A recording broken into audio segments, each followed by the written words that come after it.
Hey, so I've been facing this problem where I wanted to link both my Facebook page and my Instagram onto GoHighLevel, but it wasn't showing up. What I would basically do is I would link it and it would under Instagram Messenger, it would say nothing. It wouldn't work. And I'm like sitting here like, what? Why isn't it working? I'm looking at all these tutorials, everything.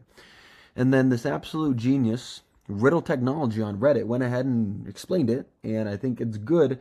Bring more, we'll say, explanation about it.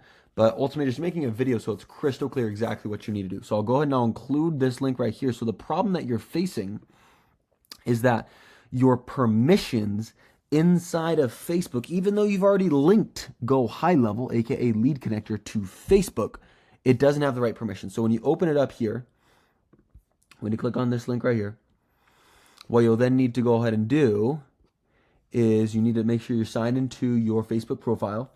And then on the left-hand side, you need to scroll down to where it says Business Integrations. When you do that, you'll then be brought right here. Then, once you find Lead Connector, you need to click on View and Edit. You're going to scroll down. You're going to have to choose all the business managers you want, and then all of the Instagram accounts that you want. You can click this open, and you'll see all of your Instagram accounts. You simply need to check it. And then from then, you can see like what it is. Access to posts, all of this stuff. Like you have to go ahead and give it access to everything. It doesn't automatically do it. So that's the thought of how you can go ahead and fix it. Hope this helps somebody else out there. And then as soon as you go inside of the back end of Facebook and you make those adjustments, you'll then come back here and you'll notice that under Manage Pages, it'll now pop up as the different options. You just simply select them. And then under Settings, you'll now notice it now shows up. And you can go ahead and click it and press Connect. And everything works all fine and dandy.